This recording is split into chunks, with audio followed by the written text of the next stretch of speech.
Super 6 పథకాలు అమలు కాలేదని చెప్పి జగన్మోహన్ రెడ్డి అంటున్నాడా? ఎక్కడ ఉన్నాడు జగన్మోహన్ రెడ్డి? తాడేపల్లిలో ఉన్నారా? నిజంగానే తాడేపల్లిలో ఉంటున్నాడా, బెంగళూరులో ఉంటున్నాడా? అది చిన్న డౌట్లే. ఎందుకంటే ఆంధ్రప్రదేశ్లో ఉంటే కనుక సూపర్ 6 పథకాలు అనేది అమలు అవుతున్నాయో అమలు కావట్లేదో అనేది ఆఖరికి తాడేపల్లిలో ఉన్నా, తాడేపల్లి ప్యాలెస్లో ఉన్నా, ప్యాలెస్ చుట్టూ బారికేడ్లు పెట్టుకొని ఉన్నా కూడా జనాలకు తెలిసిద్ది. కానీ మన జగన్మోహన్ రెడ్డి ఆంధ్రప్రదేశ్లో ఉంటలా, బెంగళూరు యలహంక ప్యాలెస్లో సరదాగా కూర్చొని పబ్జీలు ఆడుకుంటూ ఉండే తల్లికి ఆంధ్రప్రదేశ్లో సూపర్ 6 పథకాలు అమలు కావట్లేదు అంటున్నాడు. ఓకే, సూపర్ 6 పథకాలు అమలు అవుతున్నాయో కావట్లేదో కొన్ని చెప్తాను నేను, మరి ప్రజలే తేల్చుకోవాలి దాని గురించి. ఏదైతే నేను అధికారంలోకి రాగానే 4000 పెన్షన్ చేస్తా అన్నారు చంద్రబాబు నాయుడు గారు, చేశారు కదా. మహిళలకు ఉచిత బస్సు అన్నారు, చేశారు కదా. మెగా డిఎస్సి అన్నారు, చేశారు కదా. ఇంకా చూస్తే కనుక రైతులకి 20,000 ఇస్తా అన్నారు, ఇప్పటికి 14,000 ఇచ్చారు కదా. ఇంకో విషయం చూస్తే కనుక గ్యాస్ సిలిండర్లు అన్నారు, గ్యాస్ సిలిండర్లు ఇచ్చారు కదా. మరి జగన్మోహన్ రెడ్డి ఇంకా అమలు కావాల్సింది ఏంటంటే ఆ ఆడబిడ్డ నిధి ఒక 1,500 కాడికి అదొకటి అమలు కావాలి. ఇంకో విషయం చూస్తే కనుక నిరుద్యోగ భృతి అంటున్నావు, నిరుద్యోగ భృతి కోసం నువ్వు ఇంకా దాని గురించే మాట్లాడుతున్నావు. మీ వైసీపీ నాయకులు, వైసీపీ కార్యకర్తలు దాని గురించి మాట్లాడుతున్నారంటే కనుక మీరెంత దిగజారిపోయి ఉన్నారో అక్కడైతే అర్థం కావట్లేదు నాకు. నిరుద్యోగ భృతి గురించి అడిగే బదులు సార్ మాకు ఉద్యోగ కల్పన ఎందుకు చేయలేకపోతున్నారు అని అడిగే దమ్ము ధైర్యం నీకుందా? నీకు కానీ మీ వైసీపీ నాయకులకు కానీ ఎవరికైనా ఉందా? స్ట్రైట్కి వచ్చును.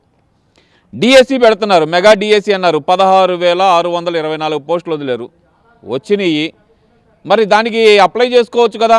ఇప్పుడు మళ్ళీ అది వదిలి కరెక్ట్గా 3 నెలలు కాల, ఇప్పుడు డిసెంబర్ వచ్చింది, మళ్ళీ డిఎస్సి నోటిఫికేషన్ వచ్చింది, టెట్ నోటిఫికేషన్ వచ్చింది. ఇది అయిపోయింది, టెట్ అయిపోగానే డిఎస్సి అయిపోగానే మళ్ళీ వచ్చే మార్చి నాటికి మళ్ళీ డిఎస్సి రిక్రూట్మెంట్ ఉంది. వాటికి ప్రిపేర్ అవ్వకుండా మాకు ప్రభుత్వం ఇచ్చే 3 ఏళ్ళు కావాలి, వాళ్ళు ఇచ్చే ముష్టి కావాలని అడుక్కుంటున్నారంటే కనుక మీరు ఎంత ముష్టి బతుకులు బతుకుతున్నారు? ఇప్పుడు నేను చెప్తున్నట్టు నేను అడిగిన దాంట్లో, మీరు అడిగిన దాంట్లో 4 పథకాలు అమలైనవి. అమలు ఏదైతే కనుక గతంలో చంద్రబాబు నాయుడు గారు సూపర్ 6 అంటూ దాంట్లో చెప్పకుండా ఇచ్చిన పథకాలు కొన్ని చెప్తాను.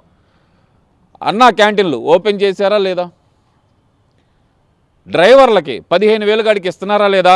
జగన్మోహన్ రెడ్డి ఆపేసిన రైతులకి సబ్సిడీ యంత్ర పరికరాలు, డ్రిప్ ఇరిగేషన్లో 90%, అనంతపురానికి డ్రిప్ ఇరిగేషన్లో 90% సబ్సిడీ మీద యంత్ర పరికరాలు ఇచ్చేవాళ్ళు, డ్రిప్ ఇరిగేషన్ పరికరాలు ఇచ్చేవాళ్ళు.